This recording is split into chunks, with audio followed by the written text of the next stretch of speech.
بسم اللہ الرحمن الرحیم۔ تو پھر حضرت عمر نے خط لکھ کر کے واپس بھیجا حضرت معاذ بن جبل کو کہ مدینے میں کوئی بھی اب زکوٰۃ کا مستحق نہیں رہ گیا، لہٰذا یمن کے فقیروں میں ہی اس کو تقسیم کر دو۔ السلام علیکم ورحمۃ اللہ وبرکاتہ۔ ناظرین، کئی لوگوں کا کمنٹ میں سوال رہتا ہے کہ بڑی غربت ہے، بڑی خستہ حالت ہے، کوئی وظیفہ بتائے، اور کچھ لوگ کہتے ہیں اور من میں یہ سوال بھی آتا ہے کہ عرب جو دیش ہے وہ پہلے کے زمانے میں کتنا غریب تھا اور اچانک اتنا امیر کیسے ہو گیا۔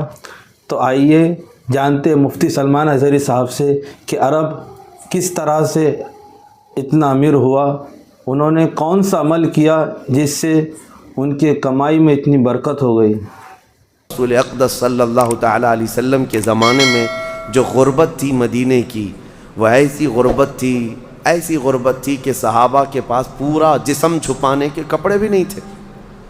کسی کے پاس 2 کپڑے، کسی کے پاس 1 کپڑا، اور کھانے پینے کی اشیاء کی ایسی قلت تھی کہ وہ صرف 1 یا 2 کھجور پر پورا دن گزار لیتے تھے۔ ان کے پاس ہتھیار خریدنے کے لیے پیسے نہیں تھے، جو جنگوں میں ایسی لکڑیاں لے کر چل پڑتے تھے۔ غربت کا عالم یہ تھا۔ آپ کو میں بتاؤں، جنگ بدر جو ہوئی ہے 17 رمضان المبارک کو، 313 صحابہ میرے آقا کے ساتھ گئے تھے بدر کی وادی تک، 160 کلومیٹر۔ لیکن آپ کو پتہ ہے ان 313 صحابہ کے درمیان صرف 4 گھوڑے تھے۔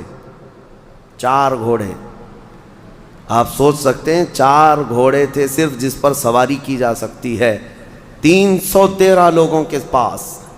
وہ غربت کا عالم تھا، لیکن نبی کریم صلی اللہ تعالیٰ علیہ وسلم نے یہ زکوٰۃ کا نظام قائم فرمایا۔ میں آج آپ کو بتاؤں کہ حضور پاک کی وفات ظاہری کے بعد صدیق اکبر کا زمانہ آیا۔ 2.5 سال صدیق اکبر نے خلافت کی، اس کے بعد سیدنا عمر ابن خطاب کا زمانہ آیا۔ اب دور خلافت عمر میں حضرت عمر فاروق کی خلافت کا دور ہے۔ اب زکوٰۃ کا نظام بڑھ چکا تھا، اسلام کی سرحدیں بھی بہت دور ہو چکی تھیں، بہت پھیل چکی تھیں۔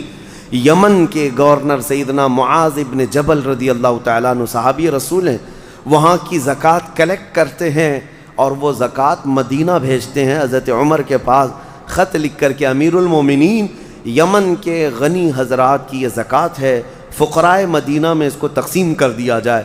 جب مال مدینے پہنچا، سیدنا عمر فاروق رضی اللہ تعالیٰ عنہ نے لیا، مدینے میں اعلان کیا کہ یمن سے زکوٰۃ آئی ہے، جو مستحقین ہیں وہ آ جائیں۔ 3 دن تک مسلسل اعلان ہوتا رہا، مدینے میں ایک آدمی بھی زکوٰۃ لینے والا رہا ہی نہیں۔ ہر ایک اتنا کیپیبل ہو چکا تھا کہ زکوٰۃ دینے والے تھے، مدینے میں لینے والا کوئی تھا ہی نہیں۔ یہ اتنا جلدی کیسے ریولیشن آیا؟ اس غریبی سے کیسے لوگ اس منزل تک پہنچے؟ حضرت عمر فاروق رضی اللہ تعالیٰ عنہ نے پوچھا کہ مدینے میں کوئی آنے والا نہیں ہے زکوٰۃ لینے کے لیے؟ یہ وہی مدینہ ہے، جب آئے تھے تو ان کو پانی کی قلت تھی، پانی بھی نہیں پی پا رہے تھے، پیسے دے کر خریدنا پڑتا۔ تو پھر حضرت عمر نے خط لکھ کر کے واپس بھیجا حضرت معاذ بن جبل کو کہ مدینے میں کوئی بھی اب زکوٰۃ کا مستحق نہیں رہ گیا، لہٰذا یمن کے فقیروں میں ہی اس کو تقسیم کر دو۔ حضرت معاذ بن جبل کے پاس یہ مال دوبارہ گیا اور انہوں نے دوبارہ پھر خط لکھ کر کے بھیجا کہ حضور پورے یمن میں بھی کوئی فقیر نہیں رہ گیا۔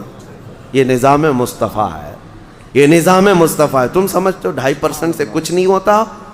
بہت بڑا ریولیشن آتا ہے، بہت بڑا انقلاب آتا ہے، کیونکہ یہ حکم اللہ کا ہے، اور جب یہ صحیح جگہ پر پہنچے گی تو رب ذوالجلال وہ اس کی شان قدرت ہے کہ اس کس غریب کو اٹھا کر غنی بنا دے۔ میرے عزیزو، آج کئی نظام درہم برہم ہے، ہماری زکوٰۃ کا نظام بھی درہم برہم ہے۔ بعض لوگ تو زکوٰۃ کو چاہتے ہی نہیں کہ نکالیں، نعوذ باللہ، وہ عذاب الہی کے شکار ہوں گے۔ وہ چاہے 1 روپیہ بھی بچا کر کے جائیں تو پھر ان کے اوپر یہ قرضہ چڑھا ہی رہے گا مرنے تک، اور موت کے وقت جو اس کے لیے سختیاں ہیں یہ مال کی وجہ سے، اللہ بچائے۔ کچھ کا تو زکوٰۃ پر ایسا معاملہ ہے کہ وہ دینا نہیں چاہتے، اور کچھ ایسے ہیں جو دے تو لیتے ہیں لیکن کہاں دینا ہے یہ نہیں معلوم۔ اس کی وجہ سے یہ نظام ایسا ہو گیا، مستحقین تک زکوٰۃ پہنچتی نہیں، اور کسی جگہ زکوٰۃ جا کر کے جام ہو جاتی ہے، کسی جگہ زکوٰۃ ایک ہی جگہ جا رہی ہے اور وہاں سیف ہوتی گئی، اور جو مستحق تھا وہ مستحق ہی رہ گیا۔ اصل مسئلہ جو ہمارے بیت المال کا تھا وہ نظامی نہیں ہے۔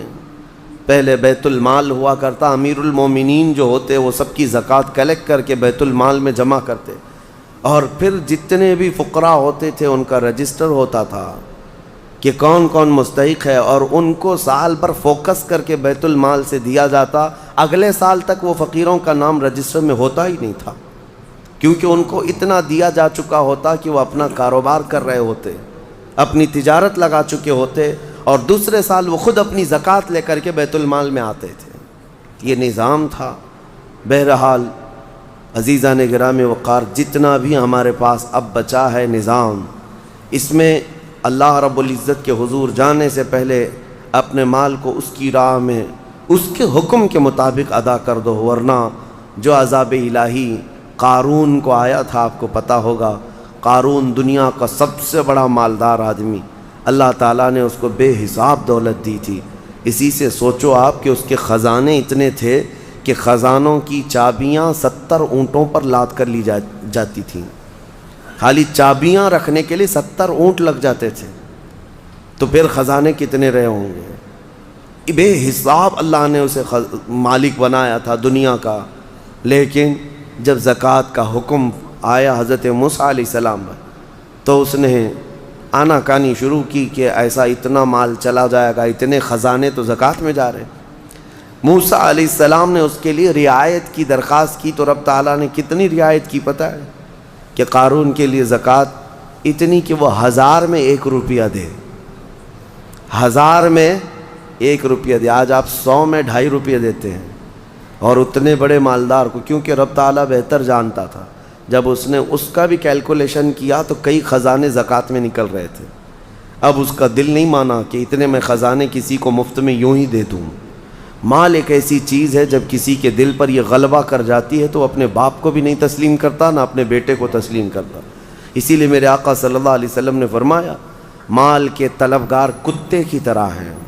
کتا جو ہے مردہ کھانے کے لیے جاتا ہے، پورا بیل کھا تو نہیں سکتا لیکن دوسرے کتے کو برداشت بھی نہیں کر پاتا، کھاتا تو نہیں ہے پورا، لیکن کوئی دوسرا کتا آئے تو بھونکنے لگے گا، دانت نکالے گا، اس کو چیخ مارے گا۔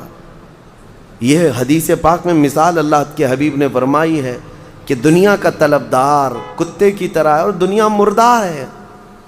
اس مردار کو کھانے کے لیے جتنے جھپٹ پڑے ہیں وہ اپنے سگے بھائیوں کو بھی اپنے کاروبار میں برداشت نہیں کر پاتے، شریک اس کو پارٹنر برداشت نہیں کر پاتے۔ میں یہ عرض کر رہا تھا قارون کے متعلق، اس نے موسیٰ علیہ السلام پر زنا کی تہمت لگانے کا ارادہ کر لیا کہ میں ان کو ڈیمیج کر دوں گا تاکہ پوری قوم میں ان کی امیج گر جائے، ختم ہو جائے۔ لیکن موسیٰ علیہ السلام پر وہ تہمت لگا نہ سکا۔ جس عورت کو اس نے پیسے دے کر خریدا تھا وہ عورت بول پڑی کہ مجھے قارون نے اتنے پیسے دیے موسیٰ پر تہمت لگانے کے لیے۔ حضرت موسیٰ علیہ السلام کو جلال آیا، آپ نے صرف اتنا حکم کیا کہ اے زمین قارون کو نگل جا۔ زمین پھٹ گئی، قارون اندر جانے لگا۔ عذاب کو اپنی آنکھوں سے دیکھنے کے بعد بھی مال کا جو حریص ہوتا ہے، لالچی ہوتا ہے، اس کی طلب کیا رہ جاتی ہے پتہ ہے؟ اس وقت جب زمین اسے نگل رہی ہے، وہ موسیٰ علیہ السلام سے یوں کہتا ہے، اے موسیٰ تم مجھے دھسا کر میرے خزانوں پر قبضہ کرنا چاہتے ہو، میرے مال پر تم قابض ہونا چاہتے ہو؟ موسیٰ علیہ السلام نے کہا، اے زمین رک جا، ٹھہر جا۔ وہ جتنا دھسا تھا وہیں رکا۔ پھر آپ نے حکم فرمایا، زمین اس کے پورے خزانوں کو نگل جا۔ زمین پھٹ گئی اور ایسے اس کے خزانے ریت بن گئے، پورے دھس گئے۔ آج بھی وہ مصر میں بحیرہ قارون نام سے فیوم کی ایک جگہ میں موجود ہے، ایک سمندر کی طرح دکھتا ہے جس پر پورا پانی ہے آج، جہاں اس کے خزانے غرق کر دیے گئے تھے۔ اور اس کے بعد پھر موسیٰ علیہ السلام نے حکم دیا، زمین اس کو بھی نگل جا۔ وہ ہمیشہ کے لیے زمین بوس ہو گیا، ختم ہو گیا۔ اور اس کا ذکر قرآن پاک میں بھی اللہ تعالیٰ نے فرمایا، وَآتَيْنَاهُ مِنَ الْكُنُوزِ، ہم نے اس کو خزانے دیے تھے، لیکن اللہ کی راہ میں جب دینے کی بات آئی تو پھر دل پسیج گیا۔ اور دل کے اندر نہ جانے کیسے کیسے خیالات آئے کہ میں نہیں دوں گا۔ آج جس کو مال کی محبت غالب ہو گئی اس کا حشر قارون کے ساتھ ہوگا قیامت کے دن، وہ قارون کے ساتھ اٹھایا جائے گا۔ میرے عزیزو، مال دینے سے کبھی کم نہیں ہوتا۔ ماشاءاللہ، سبحان اللہ۔ دیکھا آپ نے ناظرین، عرب میں جو اچانک یہ تبدیلی آئی ان کے مال میں، وہ اپنے مال میں سے زکوٰۃ نکالنے کی وجہ سے آئی ہے۔ یقیناً ہم جتنا اللہ کی راہ میں خرچ کریں گے اللہ اتنا ہی ہمیں اس کا بدلہ عطا فرمائے گا، اور اسی طرح سے ہمارے سماج میں تبدیلی آئیں گی اور ہمارے رزق میں بھی برکت ہوں گی۔ اگر آپ کو یہ ویڈیو اچھی لگی ہو تو ہماری اس ویڈیو کو لائک کریں، ہمارے چینل کو سبسکرائب کیجئے اور اس ویڈیو کو اپنے دوستوں میں زیادہ سے زیادہ شیئر کیجئے۔ اور ہاں، آپ کمنٹ میں یہ ضرور بتاتے جائیں کہ مفتی صاحب نے قارون کی جس جگہ میں دولت کو دھسایا گیا تھا اس جگہ کا نام لیا ہے، آپ اس جگہ کا نام کمنٹ میں بتائیں انہوں نے کیا کہا۔